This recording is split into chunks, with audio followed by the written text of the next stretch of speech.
Hey y'all, so let's chat about Jussie Smollett, okay? So I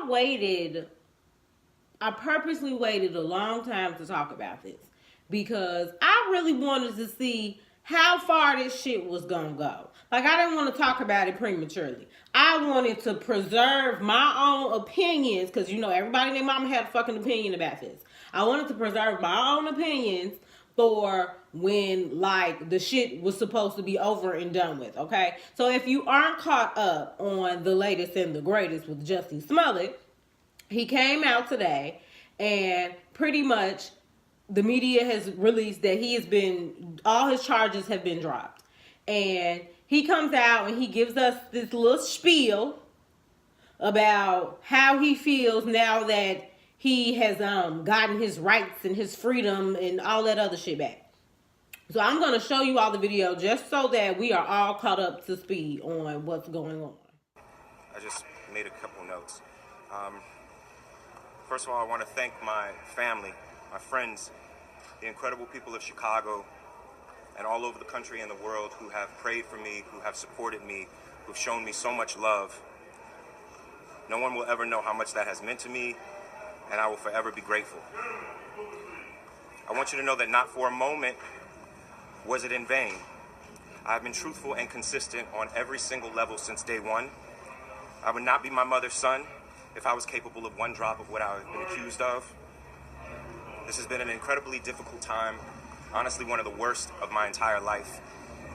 But I am a man of faith, and I'm a man that has knowledge of my history, and I would not bring my family, our lives, or the movement through a fire like this. I just wouldn't. So I want to thank my legal counsel from the bottom of my heart, and I would also like to thank the state of Illinois. Now I'd like nothing more than to just get back to work and move on with my life. But make no mistakes, I will always continue to fight for the justice, equality, and betterment of marginalized people everywhere.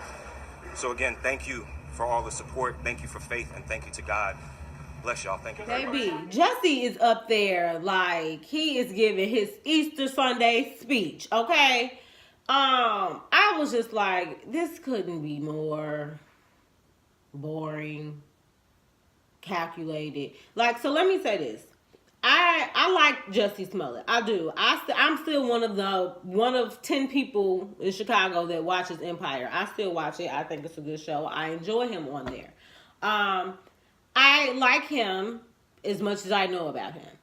However, when the story first hit the media, I always felt like it was just something off. Like, I didn't know what or who or why, but something about the entire situation just didn't make a lot of sense. And then as the story began to unfold, even more of it didn't make sense. So I'm just like, something is up. A part of me, I really do feel like in some shape, form, or fashion, he was attacked. Like, I feel like something happened. I just don't think it's what he described it as. And being a Chicagoan, like, we kind of know, like, the likelihood of certain shit to happen in certain areas. Now, we will never say an absolute, this would never happen. However, when we speak about likelihood, let's look at the details. Like, it's 5 below outside. It's 2 a.m. I believe these are the details. It was early in the late night, early morning hours. And you're going to get Subway as a celebrity out in these conditions when we have things like Uber Eats and Postmates and Grubhub and DoorDash. Like, it just doesn't make a lot of sense. So, I mean, it's not to say that he couldn't have been going to get some fresh air. Again, when you being from the city and knowing where he was at, it just was like, what? And why are white supremacists and MAGA hats running around at that time of night? Like, it's just the likelihood again. It just doesn't really make sense. And then they came out and showed us this. The first thing they showed us was this security footage. This grainy ass. That shit was grainy. You couldn't see shit. It was 2 men from the back. That could have been anybody. Any fucking body. And that's why when the shit with the Africans came out and they was trying to convince us that in fact was them. Like, bitch, how do we know that? How do we know that? And y'all could just be telling us anything at this point. Like, it's, again, to draw that conclusion based off of what you're showing us, like, this is no evidence. That's no evidence. I don't know what the fuck that is, but it's not evidence. Like, that could have been anybody.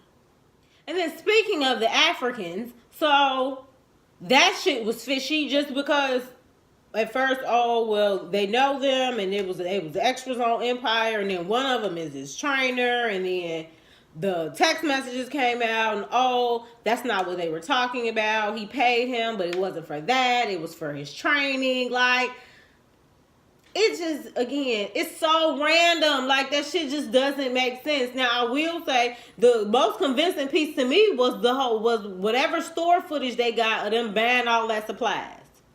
Because that's multiple things in one space. And not to say that the media can't just still be fucking with us. But that's the only thing that looks like it's of any evidence. It's a step ahead of the first shit that they tried to show us when it was just them from the back. Like, so I just think the course of events is strange. So after we get introduced to the African men, and then they decide, okay, we're going to try him for falsifying a report. They bring him in.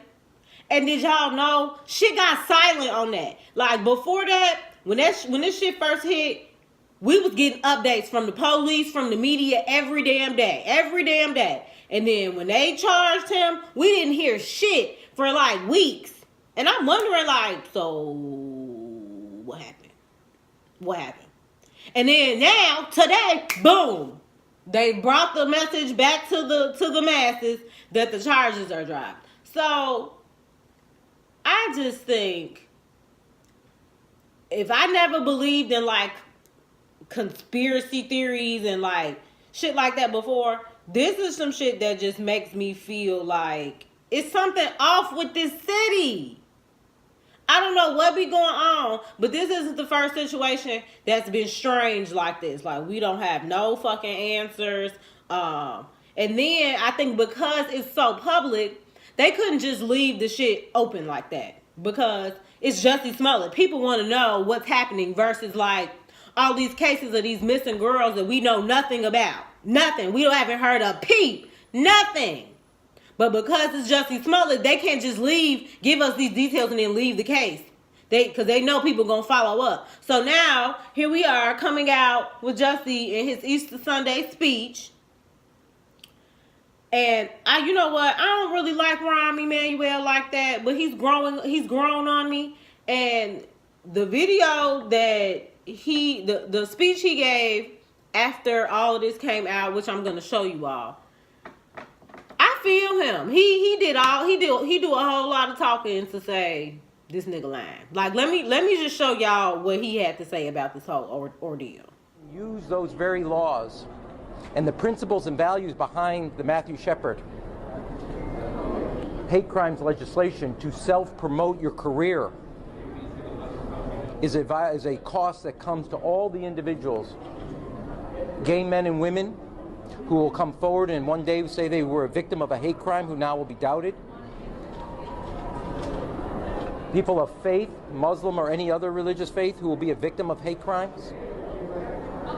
People that of all walks of life and backgrounds, race, ethnicity, sexual orientation. Now this casts a shadow of whether they're telling the truth, and he did this all in the name of self-promotion.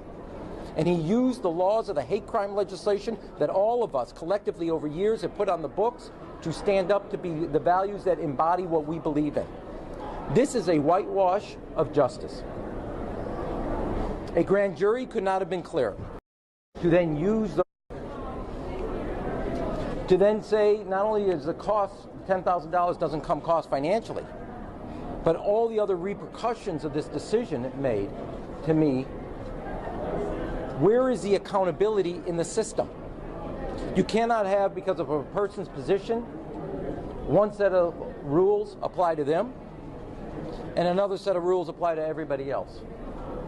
In another way, you're seeing this play out in the universities, where people pay extra to get their kids a special position in universities. Now you have a person, because of their position and background, who's getting treated in a way that nobody else would ever, sorry about that, don't get near, I'm doing near my sermon here, that would ever get close to this type of treatment. Our officers did hard work day in and day out, countless hours, working to unwind what actually happened. To then say not only is the cost, $10,000 doesn't come cost financially that night. The city saw its reputation dragged through the mud, but I remind everybody it was not just the officers' work. That work, a piece of that work, was shown to a grand jury, and they made a decision based on only a sliver of the evidence. And as I remember correctly, somebody wanted to have that evidence in the day, as the superintendent said, their day in court, so all the evidence could be made public. Because of the judge's decision, none of that evidence will ever be made public. None of it. This is without a doubt a whitewash of justice and sends a clear message that if you're in a position of influence and power, you'll get treated one way. Other people will be treated another way. There is no accountability then in the system. It is wrong, full stop. Now, don't get me wrong. I do not agree with them I think they were trying to get that man 20 years for falsifying a report. I think that was excessive. Okay, he don't need all of that. You know how people can do your siblings wrong, but then you can do your siblings wrong, but then when other people, I was like, okay, well, now y'all going too far. But, and I still don't believe that he's completely innocent. I feel like, again, and based off what Rahm Emanuel had to say, people pacified this situation and tried to keep it cute for the sake of who he was and knowing the impact that it could potentially have. And again, like money and status. We already know money talks. And status also talks. So I think Chicago would have had a real messy situation on their hands if they had let this go through. No different than when R. Kelly got off years ago. It is different because the degree of the severity of the crimes are different. However, it kind of just proves that a lot of stuff don't stick, and we've seen this with these cops that's getting off, all of that. So yeah, we clearly see that money and status talks, because I agree with Rob. If this had been anybody else, it would have been clink clink, 2 words, the big house, okay? Big house. Nobody else would have been able to get away with this at all. So I'm glad that, I guess we have some type of fake conclusion to it all, and we don't have to hear about this shit anymore. He's talking about Chicago and got his name dragged through the mud, and he pissed about that because he believes it's still some fraud ass shit going on. And I don't doubt it, And that's, again, and it's nothing, this isn't how quick people are to say, oh, you don't believe the victim. And again, I truly do believe something happened to him. But I feel like for the sake of his representation and his reputation, he's not being 100% honest about that. And yeah, I validate his experience, I swear I do. For me, living in this city, I'm just, and then all the fishy shit with the police and the media, that didn't help. It's just pieces about it that don't make sense. And now, conveniently, here's your 10 grand, and now this motherfucker is sealed, signed, and delivered, and nobody can ever really know what the hell was discussed or how we came to an agreement. So yeah, I know I'm not the only person that got this unpopular opinion, because everybody should say sorry to him. Because Chicago not accepting guilt. It's kind of like, don't you know, I think it's I don't know the name of it, but I watch a lot of true crime TV, and sometimes they convict people, and it's under a special type of phrasing where you can acknowledge that there is evidence against you, but you are not claiming guilt. Claiming guilt, that's the way I want to say it. Yeah, claiming fault. You're not claiming fault. You're not claiming that you did it. And that's what I feel like is going on around here.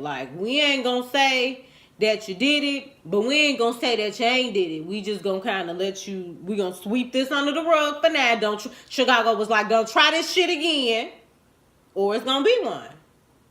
So, this is how I've been looking at this situation the whole time. You know. So don't hate me for this. It's fishy. That's the best word I've been using to describe it the whole time. Like, something is off. Something is off. But I do believe he was a victim. Just not necessarily in the details in which he has described. Okay, so y'all have a good rest of y'all evening, okay?